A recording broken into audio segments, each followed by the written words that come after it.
Welcome to the ROCK's online worship experience. You are getting ready to experience God on another level. Whatever you're seeking from God for your life is available for you as you praise, hear the word, and transform your situation. While you're worshiping with us online, feel free to interact with our online ministers in the chat and share this broadcast with your family and friends so they can join you online. Also, make sure you subscribe to Dana Carson on YouTube and follow the Reflections of Christ's Kingdom on Facebook and Instagram to stay connected to all the ROCK is doing. Now, shake off the worries and the stress of the week and get ready to give God praise. Service will begin soon.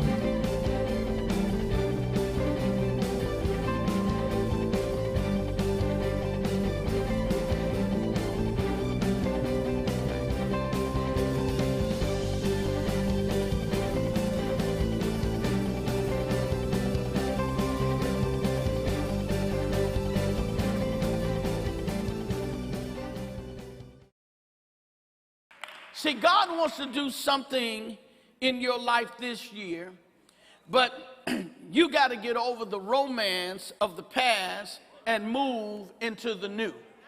You must let go of the past. Come on, tell somebody, you got to let it go. You got to let it go. Listen, I don't have much time to work, so let me just go to work here because this is January the 15th. So that means that I have an urgent assignment that I only have 6 days left to stop some of you from repeating last year, because it takes 21 days to build a habit, and so far you've done nothing different. And if you've not done anything different, you are headed the same place you were in last year. I just come to tell you, you gotta let it go. Gotta let it go. Now, while we desire new things, the process of embracing new things are complicated because you can't have the old and the new simultaneously. You can't have your old girlfriend and your new one. Now somebody said, now you preaching the Bible now. That's the Bible I grew up reading. Now.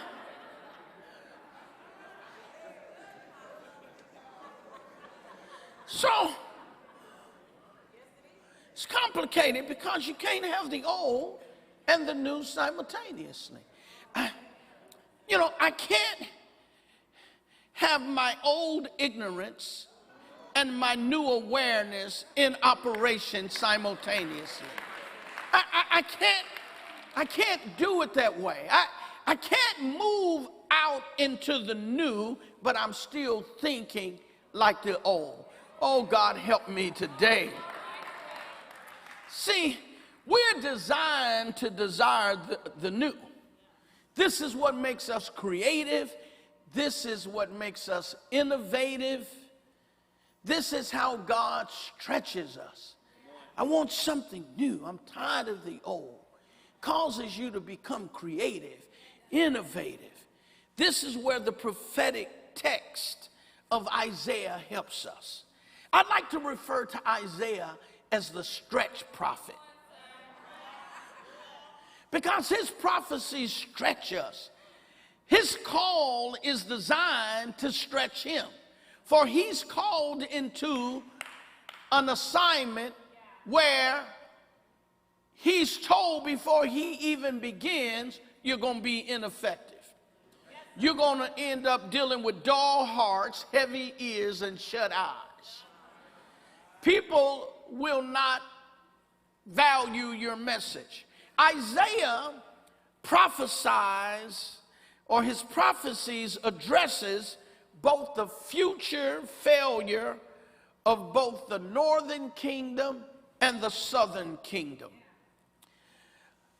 Assyrian exile of the northern kingdom, 722 BC, the Babylonian exile of the Babylonian exile of 586 BC, he prophesies about Israel's failure and judgment, and then about her restoration and triumph. He prophesies about a son is born and a child is given, and the government would be upon his shoulders in Isaiah 9. Then he stretches us that he was wounded for our transgressions and bruised for our iniquities, and by his stripes ultimately we are healed, while yet in bondage. Isaiah was a stretch prophet. He is the prophet who prophesies to Israel while she's in bondage and tells her, "Sing, O barren, break forth, because you're about to have children. Don't break forth because you have children. Break forth because you're about to have children." Isaiah stretching Israel. He said, I want you to get excited about not what God has done, but what God's about to do. I want to stretch you. See, here's the problem. There are too many people that only can celebrate what God has done. And when you celebrate what God has done and not what God is about to do, you get stuck like Chuck in a rut in the old. So Isaiah, he stretches. He said to Israel, even though your past has not produced, shout now. Now, you have no reason to shout.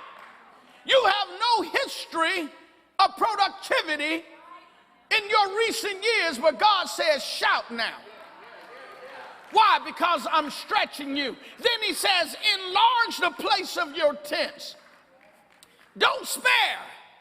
Make room for the new children I'm about to give you. There's some things coming into your life, and I need you not only to shout, I need you to enlarge. Make room for God to do something new and bigger and exciting in your life than you've ever had before. Why don't you just nudge somebody and say, make room?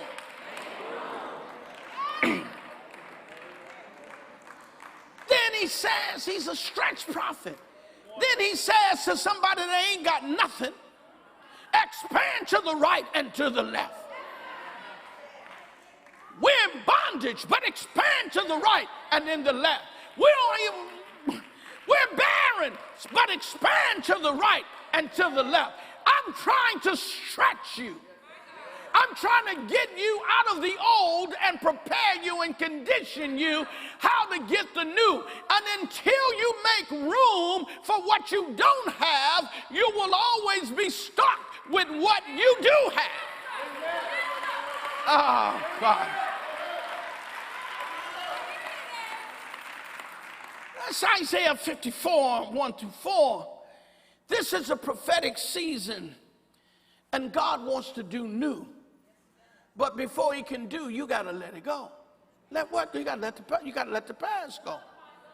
See, so our text in Isaiah 43, Isaiah is a very complex and powerful prophet, and our scholars today that perform textual criticism, source criticism, and redaction, and other literary criticisms, they don't understand how one man could have such vast awareness of multiple exiles and dates and times. So they conclude that because of the vastness of his revelations, that there had to be multiple writers of the book of the prophecies of Isaiah. Some call it Deutero, that there were 2 Isaiahs, and some call it Trito. They said it was 3 Isaiahs because they just couldn't understand the depth of his revelation.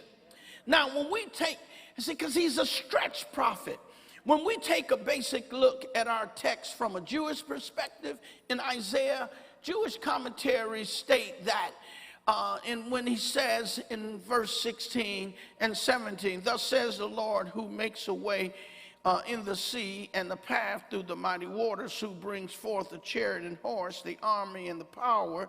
They shall lie down together, they shall not rise, they are extinguished, they are quenched like a wick. Our Jewish commentators and scholars, they tell us that this refers to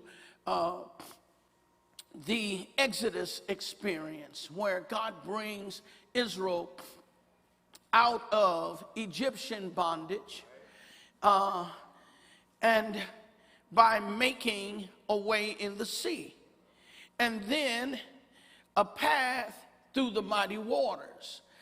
There are some that then would say that this speaks of Jordan as they are making their way to Canaan. And then it talks about as the mighty waters crashed down upon them, then their bodies were washed up to the sea bank, where they all lied together, never to rise again, which speaks of the complete deliverance of God. God says that there are some things that I want to do for you that will make things that traumatized and hurt you and fought against you. He says, I want to bring you through a deliverance that you understand that won't bother you ever again. Listen, there's some things God can deliver you from that never bother you again. Listen, I'm trying to tell you, there is a deliverance power that God has that can deliver you from things that bother and trouble you to the point where you never have to go through it again. I don't know about you, but I believe in complete deliverance. I don't believe once this, always that. I believe God can deliver you. Do I have any delivered folk that say things I used to do, I don't do no more? Places I used to go, I don't go no more. There's been a change. See, the enemy can have you believe in the old so much to the point that you don't believe in the power of the new.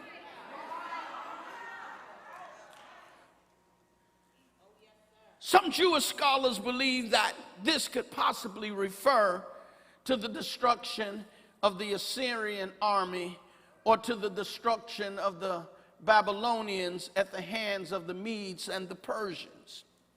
Now, when we look at this text for me helps us to understand how to let it go. How do you let that past go? How do you let something that's deeply rooted in your emotions, how do you let it go? How do you let it go? How do you let go of something that is so emotionally traumatizing that when you think about it, you have physiological changes in your body and you feel the anxiety to the point that it can make you sick? But how do you let that go? And then, how do you let go of achievement that is definitely far beyond anything you've ever done, and even maybe greater than folk that you know, but yet and still it's not to maximize you? So how do you let good alone in order to be great? And then if you're great, how do you let great alone in order to be great? I need somebody to talk to. Listen, I don't want to be good. I want to be great. I don't want to be great. I want to be greater. But the problem is you're stuck on the old, you've tasted the old, and you think the old is better. But look to your neighbor and say, until you get a squig of this. Yeah, till you get a squig of this. So, this text, Isaiah gives us some things that helps us to let go. Let it go. Somebody say, let it go. Let it go. Say, unforgiveness, let it go. Underachievement, let it go. Overachievement, let it go. Come on, say, let anything that doesn't maximize you go. Let it go. Let it go. Let it go. Let those bad relationships that hinder you, let it go. So here's what the text provides for us. In verses 16 and 17, God says to them, now I want you to hear me. God says to Israel, this is so powerful, and you don't know. Some of you, this is where you messed up. And you'll be like, how I messed up with this? Listen, Israel could not become Israel without God delivering them out of Egyptian bondage and bringing them through the Red Sea and then finalizing Pharaoh and his folk so that they can go on forth into a new reality. Now, God says, though, the only way that I can get you to the newer now is to get you to forget about the former. So here's what he's saying. Here's the first point. Appreciate, but not concentrate on the past. Now, I'm going to say that again. Appreciate, but don't concentrate on the past. Listen, everything in the past that you got to get over is not negative. A lot of things that keeps you from becoming the best that God wants you to be is because God did some good things for you. And you can't get away from the good thing. Every time you look around, you're telling a stale, exciting testimony. You know what Janet Jackson said? What has he done for me lately? So listen to what he says. The act of salvation of bringing Pharaoh's army into the Red Sea and drowning them. God, Isaiah the prophet says, if you want to position yourself for God to do what he wants to do with you now, you've got to forget about what he did for you then. See, that's the problem. A lot of you are becoming old wineskin because you are constantly celebrating what God did versus what God wants to do. But because you know he did it, can't nobody argue with you. But listen to what the text says. It says, forgetting those things, it says, remember not the former things, nor consider. In essence, he's saying, don't bring it to your attention. Don't take it to the court of law. Get over what God did for you. Wait a minute now. You telling me that's how I let the new in? Yep. Getting over what God did for you. A whole nation was sterilized from the new because of what God had done for their forefathers in the past. If you're going to get the new, forget the good. Paul said, forgetting those things that are behind me, reaching for those things that are ahead of me. That means in order for me to get the new, I got to even let go of my past achievements. Some of you, what's stopping you from maximizing is you're still overemphasizing the good of the past, but it's no longer relevant, and it no longer carries you to where you need to be. Yes, it was great. We appreciate, but we don't concentrate on the past. Look to your neighbor and say, your problem is you need a new testimony.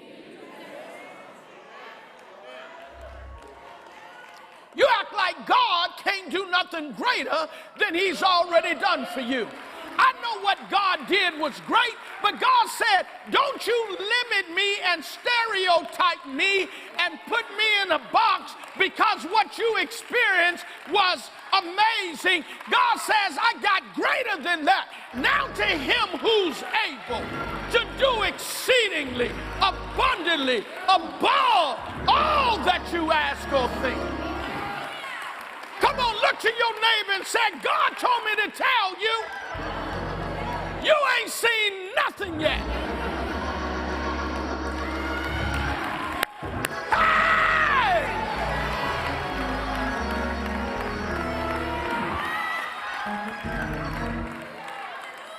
Now, it's number two. It's number two. Here's the second thing this text teaches.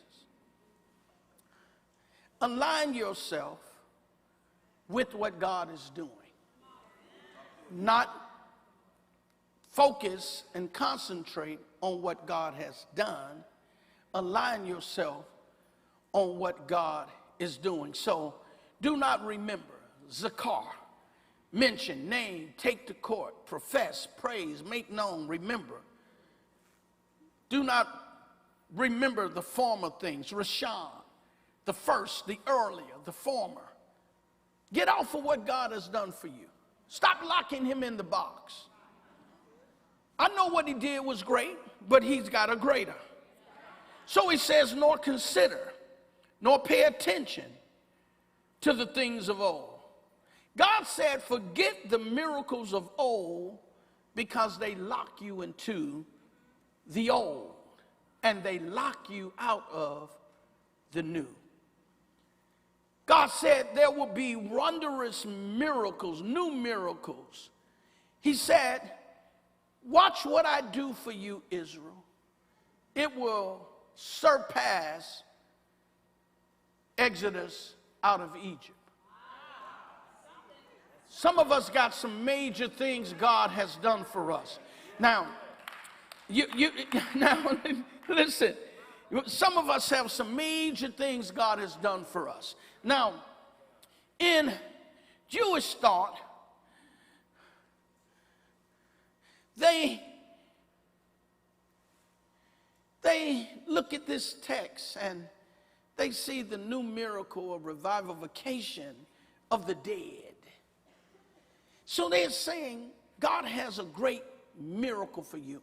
And to explain this text, they offer a parable in the Talmud about a traveler who was menaced by a wolf and he escaped, and he would speak of his miraculous escape. Then, as he journeyed, he was nearly attacked by a lion and he escaped. And then he forgot about the wolf. Then he was almost bitten by a poisonous snake. And then he forgot about the wolf and the lion. So God says to Israel, every salvation that I provide for you will be greater than the salvation you previously experienced. So God says, I do not want to repeat what I did for you. Don't limit me. I'm an unlimited God. I'm a more than enough. God says, whatever level of salvation you experience, your next level is greater. Come on, tell somebody, say your next level is greater. See, this is how you become old, because you keep locking God into the past salvation. It was so great, you look for him to do it just like that again. And so, just like he did it when I was 17, or just like he did it when I was 25, or just like it, and so you start looking for God to operate just like he did in your first salvation, and then God switches up on you. I mean, he's just, you looking for him to come just like that, to open up a Red Sea and all that, and He switches up on you. And now he makes the sun stand still for 25 hours. You don't understand. God says you ought to expect something greater, not the same thing. So if I brought you out on that level, no, I want to take you to another level. But you got to first let it go. Woo. So here's the third thing. He says, in order to let it go, you got to accept new things. He says, behold, I will do a new thing. Now it shall spring forth. Will you not know it? Listen, he says, you're walking around, and how you become old is you are trying to backtrack, trace how you got where you are, and then looking for God to bring that to work that same way. So you keep on doing the same things because you think it's going to get the same reaction, and God is saying that I'm not going to do it that way. It's not going to happen that way no more. Way I do it for you, it's going to be new. It's going to be something that has never crossed your mind. God says a new thing will bypass your intellect, and it would disrupt your knowledge. God, he says that, and here's the power of it. He says, behold, I do a new thing, it will spring forth. Which means the new thing, Alan, that God is doing, he's already doing. Okay, you're not getting it. See, he's working underground, and which means you will have no signs of what he's getting ready to do. When it happens, it will spring forth. Your problem is you need signs. You need gradual indication. God said you ain't going to have no indication. It's going to come up out of nowhere. It's going to spring. You're going to be dealing with bad, and next thing you know, good's just going to pop out of nowhere. You're going to be dealing with good, and the next thing you know, great is going to pop out of nowhere. You're going to be dealing with great. Next thing you know, great is going. But you can't pour good with great. You can't pour great with greater. If you're going to go to your next level, you got to let it. Got to let it go. Got to let it go. Got to let it go. Come on, tell somebody you got to let it go. You got to let it go.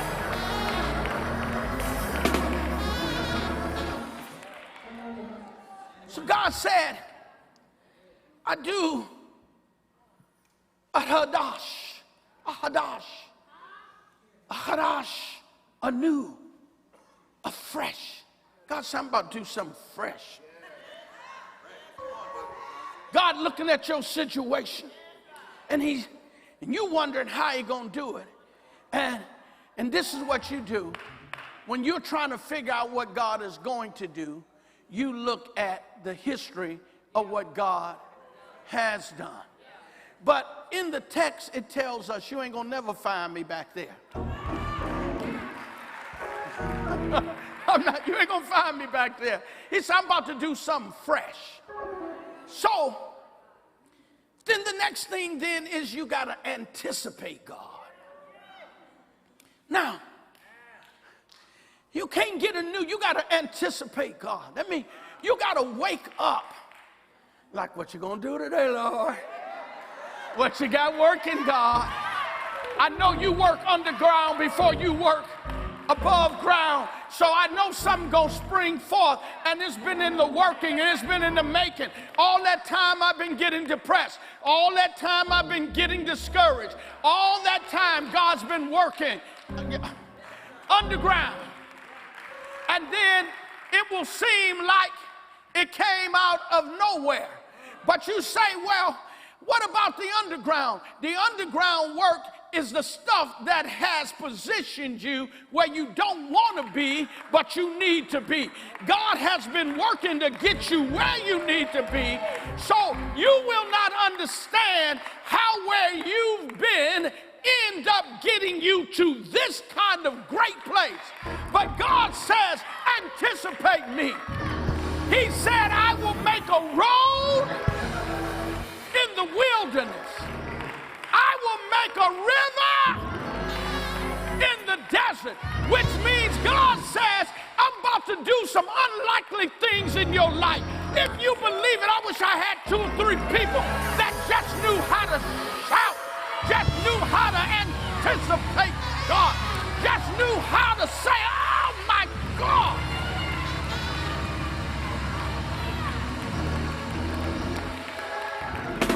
Thus, he says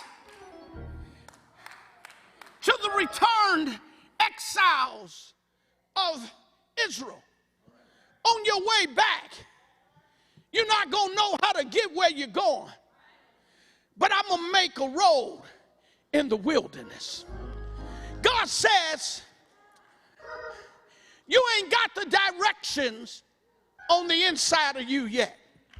So stop getting frustrated and giving up when you can't find the answer. Because I'm going to make a road in the wilderness, which means I'm going to make a path where no one has ever walked.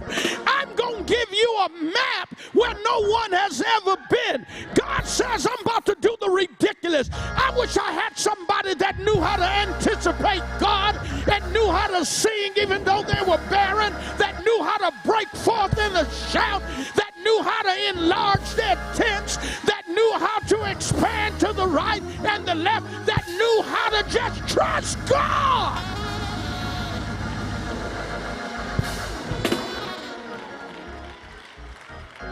Then he says water in the desert. Then he says that he would make a river in the desert. And he said, the beasts of the field will honor me. Now, metaphorically, the Jewish people took the beasts of the field to mean the other nations. And the jackals and the ostriches metaphorically meant the wicked. But what is said here is that God says, I will give you relief. I will give you water, even if that means the surplus of what I've got to create to bless you blesses the wicked. He says, I'll do it. And then he says the beasts of the field will honor me because they drinking because you had to drink. The ostriches and the jackals, they being blessed because you had to be blessed. I'm trying to tell you, God will get you what you need, even if it means blessing your enemy in order to get it to you.